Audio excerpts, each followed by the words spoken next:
छत्रपती शिवबाचे चरण स्पर्शुनी जगदंबा मातेची शपथ घेऊनी छत्रपती शिवबाचे चरण स्पर्शुनी जगदंबा मातेची शपथ घेऊनी मराठ्यानो एकत्र हो. मराठ्यांचं स्वराज्य सह्याद्रीच्या कडाकपारीमध्ये निर्माण झालेलं हे स्वराज्य शिवछत्रपतींनी आणि त्यांच्या असंख्य मावळांच्या बलिदानाने निर्माण झालेले हे स्वराज्य त्यांच्या पुढील पिढ्यांनी सुद्धा तितक्याच मेहनतीने ते टिकवलं. आणि ते टिकवलं कुणाबरोबर तर उत्तर भारतामध्ये असणाऱ्या प्रचंड शक्तिशाली मुघलांच्या बरोबर. यावेळी मुघलांचा सत्ताधीश होता तो म्हणजे बादशाह आलमगीर म्हणजेच औरंगजेब. मराठ्यांचा इतिहास जाणून घेत असताना औरंगजेबाचा इतिहास जाणून घेतल्याशिवाय किंवा औरंगजेबाची कारकीर्द ही मराठ्यांच्या शिवाय पूर्ण होणं शक्यच नाही. औरंगजेबाची आपल्या आयुष्यातली 27 वर्ष दक्षिण भारतामध्ये गेली आणि ती केवळ आणि केवळ मराठ्यांशी लढण्यामध्ये गेली. त्याला असं वाटत होतं की चुटकीसरशी आपण हे जे स्वराज्य निर्माण झालं ते जिंकून घेऊ आणि 1-2 वर्षामध्ये परत उत्तर भारतामध्ये आपल्या राजधानीत परत जाऊ. मात्र हा त्याचा समज गैरसमज ठरला. कसा होता हा आलमगीर आणि का यांच्यामध्ये संघर्ष निर्माण झाला या व्हिडिओच्या माध्यमातून मी आपल्यापर्यंत आणण्याचा हा प्रयत्न करत आहे. औरंगजेब म्हणलं की प्रत्येक मराठा किंवा दक्षिण भारतातलं कुठलंही राज्य असो तर ह्या औरंगजेबाच्या त्रासामुळे भरडलं गेलेलं होतं. निजामशाही आदिलशाही ह्या तरी सत्ता त्यानं जिंकून घेतल्याच पण मराठा सत्ता ही त्याला जिंकायची होती. या बादशाची कारकीर्द जवळजवळ 48 ते 51 वर्ष होती. इतकी प्रचंड कारकीर्द आणि तितकीच सत्तेवर पकड असणारा हा राज्यकर्ता होता. आपल्या पूर्वजांच्या वैभवशाली परंपरेला त्यानं मात्र सुरुंग लावला. त्याचं व्यक्तिमत्व विविधांगी आणि बहुअंगी असणारं व्यक्तिमत्व. दक्षिण भारत जिंकून घेण्यापाठीमागचा त्याचा काय नेमका हेतू? इतकं मोठं तरी त्याचं राज्य होतं आणि मग या दक्षिण भारतातल्या सत्ता आणि त्याचबरोबर स्वराज्याच्या पाठीमागे लागण्याचं कारण काय? तर त्याला संपूर्ण भारत आपल्या ताब्यामध्ये आणायचा होता आणि हीच गोष्ट त्याच्या मनामध्ये सलत होती की दक्षिण भारत आपल्या ताब्यामध्ये नाही. मात्र भारताच्या इतिहासाचा अभ्यास केला असता कुठल्याही उत्तर भारतीय सत्ताधीशाला प्रत्यक्ष आपल्या ताब्यामध्ये दक्षिण भारत आणणं कधीही शक्य झालं नाही. कारण दक्षिण आणि उत्तर यांच्यामध्ये असणारी प्रचंड भौगोलिक तफावत, सह्याद्रीच्या कडाकपारींनी आणि त्याचबरोबर प्रचंड डोंगर दऱ्यांनी वेढलेला हा दक्षिण भारताचा प्रदेश तर सपाट माळरानावर वसलेला हा उत्तर भारताचा प्रदेश आणि दोन्हीतला भौगोलिक फरक यामुळे राज्यकर्त्यांना राज्य करणंही आणि राज्य चालवणंही तितकंच अवघड. तसा औरंगजेबांचा आणि मराठ्यांचा संघर्ष हे मराठी सत्ता स्थापन झाल्यापासून सुरू झाला. त्या अगोदर आदिलशाही आणि निजामशाही यांच्याशी मराठ्यांचा संघर्ष सुरूच होता. मात्र आदिलशाही, निजामशाही आणि मोगल यांच्यामध्ये दख्खनेतील वर्चस्वावरून सतत संघर्ष होता आणि त्यातूनच मोगलांनी आदिलशाही आणि निजामशाही या 2 सत्ता नष्ट केल्या आणि लागले ते नंतर मराठ्यांच्या पाठीमागे. औरंगजेब तसा कट्टर सुन्नीपंथीय होता आणि त्यामुळे त्याला संपूर्ण भारत मुस्लिममय करायचा होता, मोगलमय करायचा होता आणि त्यामुळेच त्यानं दक्षिण भारतामध्ये प्रयाण केलं. छत्रपती शिवाजी महाराजांशी त्याचा संघर्ष झाला. आग्र्याला भेटी वेळेला गेला असताना आग्र्याला त्यांना कैद करून ठेवण्यात आलं.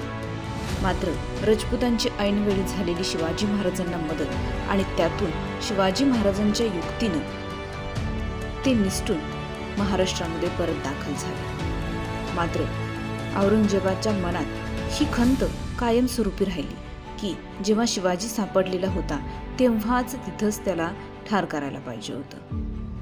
आणि याचंच परिवर्तन असं झालं की जेव्हा संभाजीराजे सापडले तेव्हा मात्र त्यांचं अतोनात हाल करून त्यांना मारण्यात आलं.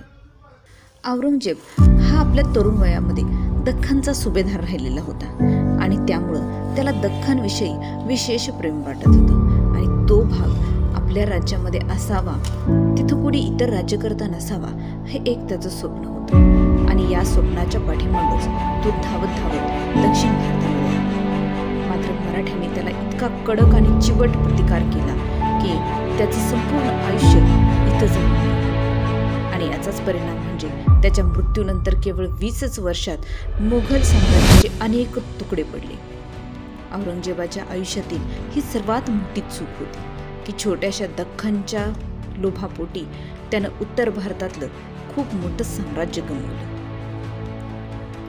शिवाजी महाराजांच्या संदर्भामध्ये जी चूक आग्र्याला झाली तीच परत संगमेश्वरास होऊ नये म्हणून त्यानं संभाजीला हाल हाल करून मारलं आणि त्यामुळं अख्खा महाराष्ट्र पेटून उठला. याची कल्पनाही औरंगजेबाला नव्हती की अशा प्रकारे काही होऊ शकेल.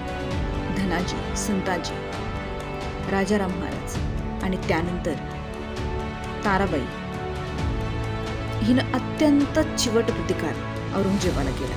लाखोंचं सैन्य, प्रचंड तोफगोळा, सैन्य, शस्त्र असं असणार, मात्र त्याचा काहीही उपयोग झाला नाही. मराठ्यांनी अगदी त्यांची धूळधाण उडवली आणि अशा प्रकारे अगदी नैराश्य अवस्थेमध्ये त्याचं वार्धक्य गेलं. त्याच्या चरित्राचे विविध पैलू आहेत. त्यापैकी एक असं सांगता येईल, मासिरी आलमगिरी हा साकी मुस्तैद खान यानं लिहिलेला ग्रंथ. तो औरंगजेबाबद्दल म्हणतो की विद्वान, नीतिमान अशा आदर्श मनुष्यांमध्ये जे आवश्यक गुण आहेत ते सर्व गुण या बादशामध्ये एकवटले होते. मात्र तो धर्मवेडा होता. परंतु न्यायाच्या बाबतीत तो अत्यंत तीक्ष्ण होता असं म्हणतात. कारण दरबारातून 2-3 वेळा न्यायालयामध्ये उभा राहून तो न्यायदान करत असे. मात्र त्याच्या व्यक्तिमत्वातला एक महत्त्वपूर्ण घटक असं म्हणता येईल की तो सहजासहजी कोणावर विश्वास ठेवत नसे. जेव्हा पुरंदरच्या स्वारीच्या वेळेला मिर्झा राजा जयसिंगाला त्यानं पाठवलं त्यावेळेला दिलेर खानालाही त्यानं त्याच्यासोबत पाठवलं. कारण मिर्झा राजा जयसिंग हा राजपूत होता आणि कदाचित हिंदू असल्यामुळं तो शिवाजी महाराजांच्या विरोधामध्ये न जाता कदाचित त्यांना सामील होण्याची त्याला भीती वाटत होती. आजपर्यंतचा मुघलांचा इतिहास बघितला तर मुघलांच्या साम्राज्याचा महत्त्वपूर्ण भाग म्हणून राजपुतांचा इतिहास होता. राजपूत त्यांच्या दरबारामध्ये खंबीरपणे उभे राहत होते आणि औरंगजेबाच्या पूर्वजांनीही कधीही राजपुतांच्यावर असा अविश्वास दाखवलेला नव्हता. मात्र ही गोष्ट घडली ती औरंगजेबामुळे आणि त्यामुळे राजपूत दुखावले गेले. राजपूत दुखावले गेल्यामुळं मुघलांच्या साम्राज्याला खूप मोठा धक्का बसला आणि दुसरा धक्का दिला तो म्हणजे मराठ्यांनी. औरंगजेबाला दक्षिणेतून उत्तरेकडे जाण्याची संधी यांनी दिलीच नाही आणि त्यामुळं उत्तरेतील राजकारण पूर्णपणे विस्कटून गेलं. आणि याचाच परिणाम म्हणून औरंगजेबाच्या मृत्यूनंतर केवळ 20च वर्षात औरंगजेबाचं राज्य अनेक तुकड्यांमध्ये विभागलं गेलं. असा होता हा औरंगजेब, ज्याच्या कारकिर्दीमधले एक महत्त्वपूर्ण चूक जी की तो आपला पुत्र शहाजादा अकबर याच्या पाठोपाठ दक्षिण भारतामध्ये आला आणि त्याला असं वाटलं की शिवाजी महाराजांच्या मृत्यूनंतर आपण लगेचच 1-2 वर्षामध्ये हे राज्य जिंकून घेऊ आणि परत उत्तर भारतामध्ये जाऊ आणि संपूर्ण दख्खन आपल्या ताब्यामध्ये आणू. मात्र त्याचं हे स्वप्नच राहून तो या स्वप्नानिशीच अत्यंत निराश अवस्थेमध्ये 20 फेब्रुवारी 1707 रोजी अहमदनगरजवळ खुलताबादला मरण पावला. असा होता हा औरंगजेब, ज्याचं संपूर्ण आयुष्य हे मराठ्यांशी संघर्ष करण्यात गेलं.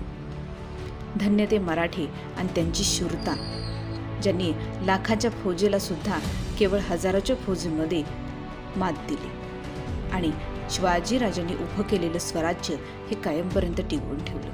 त्यांच्या शौर्याला, त्यांच्या बलिदानाला कोटी कोटी प्रणाम. व्हिडिओ आवडला असल्यास नक्की लाईक करा, जास्तीत जास्त शेअर करा आणि चॅनलला सबस्क्राईब केलं नसेल तर नक्की सबस्क्राईब करा. धन्यवाद.